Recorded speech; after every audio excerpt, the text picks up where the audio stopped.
now. You may have heard about it before on the blog, but now you're actually going to get to check out for the first time ever Siege on Province, which it's all new. So I've never seen this. You know, you've seen it quite a bit, but the people at home definitely haven't seen it. So tell us about Siege. So Siege mode is our take on more traditional objective-driven modes like domination. Okay. But what we found developing this mode, you know, we wanted an objective-based mode. It's a nice alternative to team deathmatch where your team has a goal instead of just kill as many people as possible. Yeah. And what we found was, you know, when you play this game, vampires are ridiculously good at moving around the map. So traditional deathmatch just doesn't work because, you know, Sentinel can literally fly between capture points. Traditional domination, right? Yeah, traditional domination, sorry.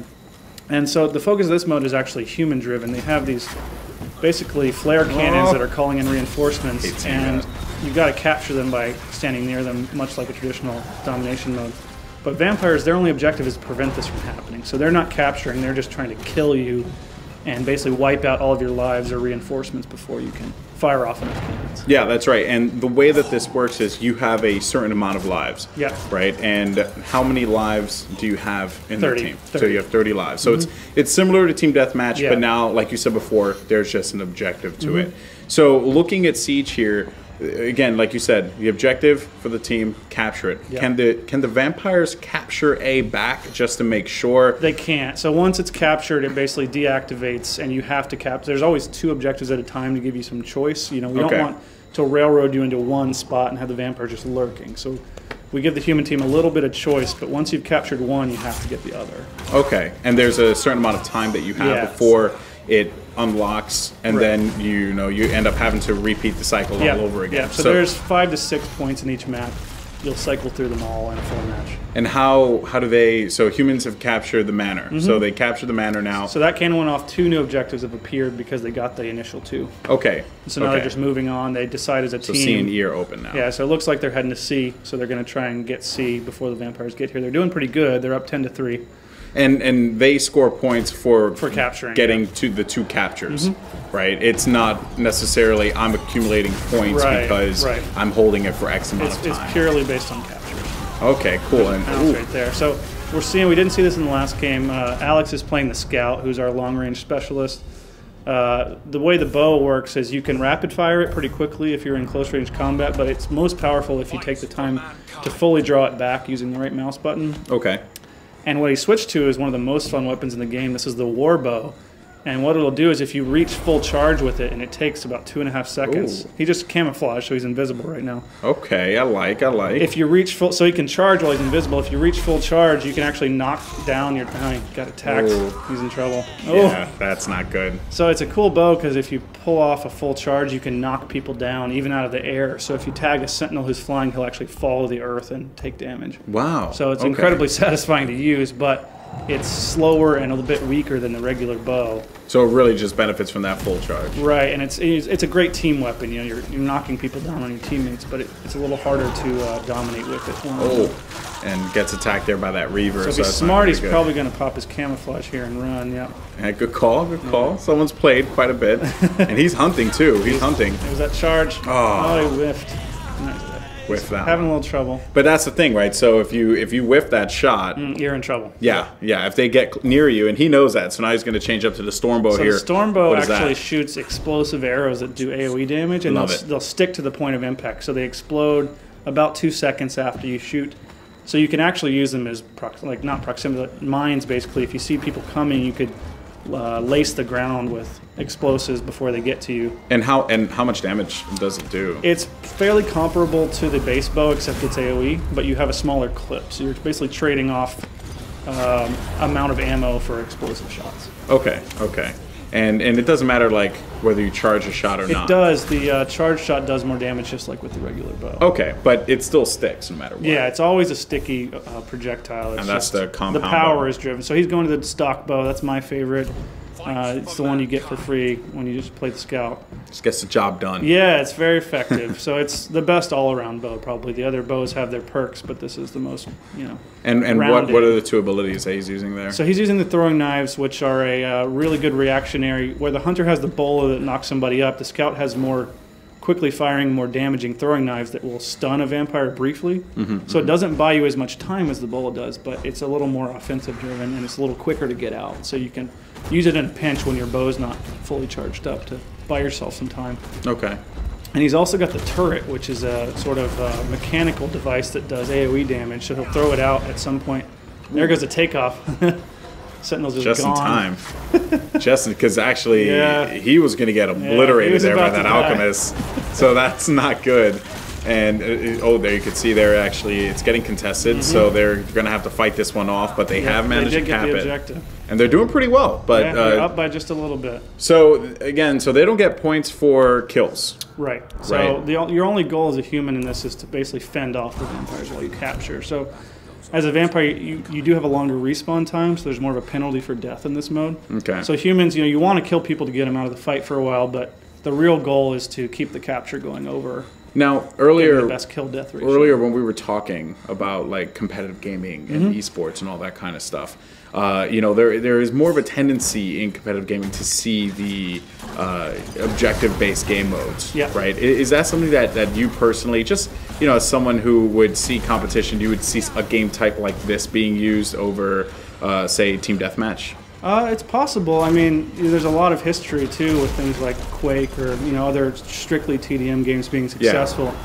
But it definitely introduces an extra layer of strategy that I can see being relevant in esports. It introduces the idea of teams working together for something other than just killing people. So I can see why that would help differentiate a top-tier team from somebody a couple steps down. Okay, for sure. I think, because obviously as that question goes and people are trying to establish like, oh, what will be played, right? And now like you see with like first-person shooter games like, Call of Duty or something like that, you don't see team deathmatch. Oh, that was a great shot. Oh, man. Smacked him right out of the sky. Nice. Oh, goodness, that was great. In trouble, huh? Yeah.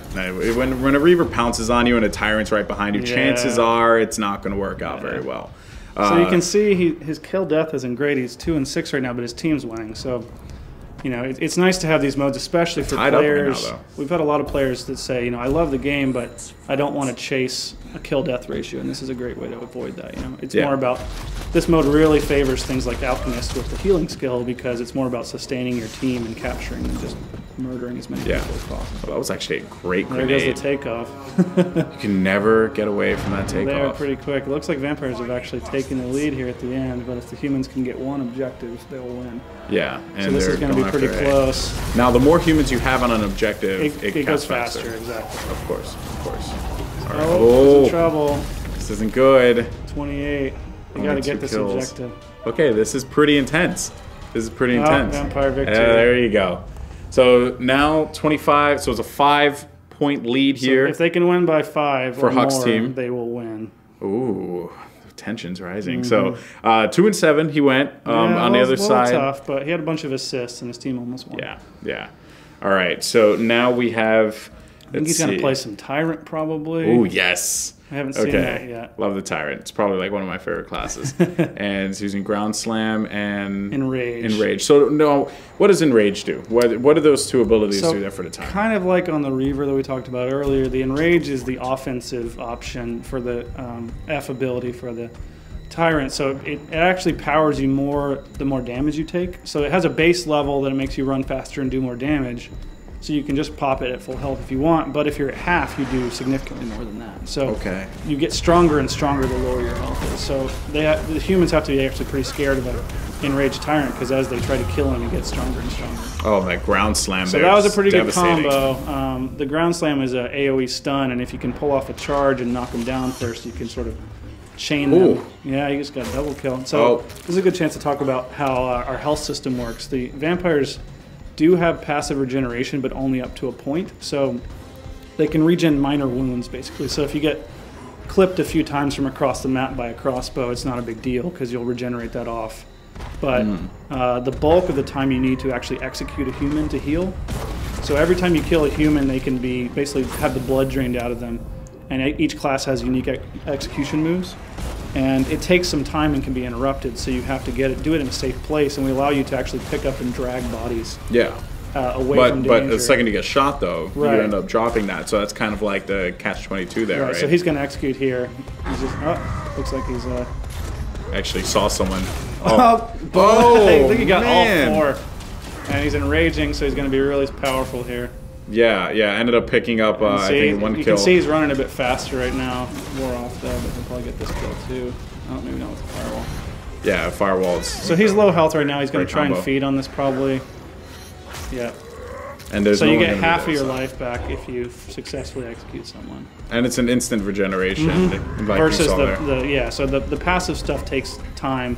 You have to basically not take damage for about 10 seconds for it to kick in, but the execution restores you instantly. Okay, very cool, very cool. So a risk as a human is if you see a guy executing, you might run up and try to interrupt it, but if he pulls it off in time, you're in trouble. So that, and you might see some advanced players know like when to, engage in a situation versus, just like kind of hanging back. We're like, all right, he already gained health, but oh my goodness, Huck just could not do anything there. Tyrant is on a roll.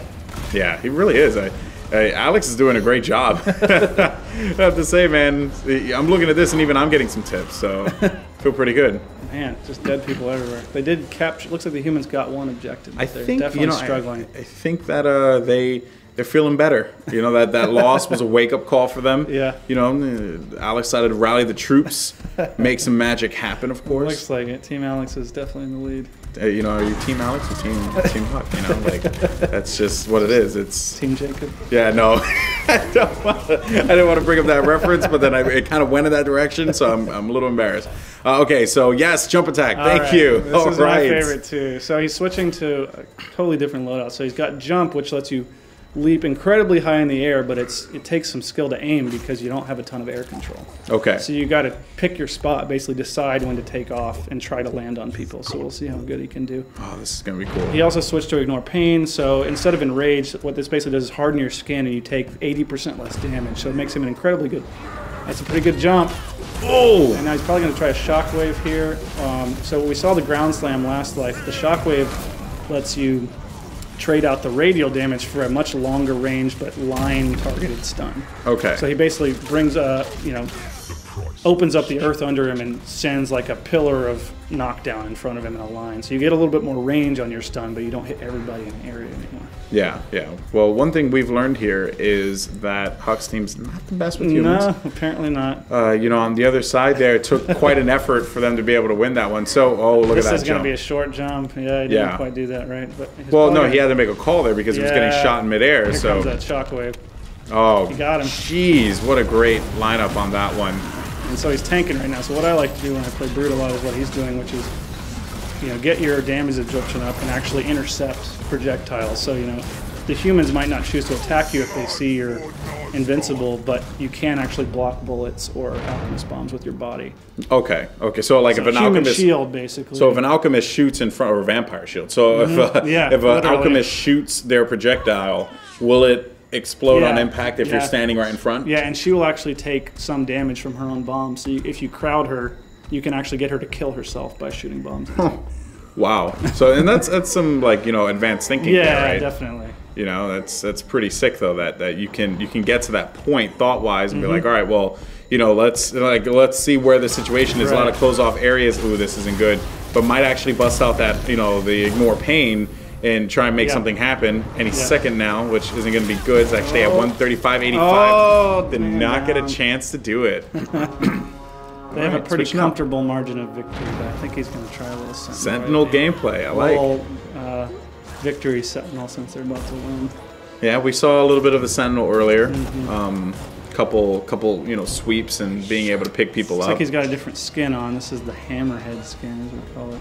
Yeah, I actually saw this one. Very unique design. Yeah, it's pretty cool. And now the humans, of course, have a long road to victory here. Definitely. They get 5 points for every cap, though. Yes, they do. So if they were somehow able to capture 3 points without dying, which is fairly unlikely. Now, 1 life left. They could theoretically win, but it's not looking too good. Yeah, and the other thing to bear in mind as well, and something I've noticed, is the humans, and there you see it right there. So Seems like Alex's team with a deciding 10-point victory in Siege. Something I noticed was they weren't sticking together. They weren't working well with one another. They seem to struggle with that this game. So that will definitely spell your doom if you don't coordinate very well. Yeah. So you can see Amazing Hawk on the other team. Our all-star was 1-8, so he must have just had an off game. Oh man, well that's actually Siege was fun. That looked great. I would say it's a great twist on you know, the what you'll commonly see on Deathmatch, and I think it lends itself really well to Nosgoth. So it's pretty cool stuff there. Cool. All right, so when we come back, we're gonna have our third and final game. Should be awesome, of course, and we got a little special surprise as well in just a bit. So you're not gonna want to miss this one. We'll see you guys in just a few.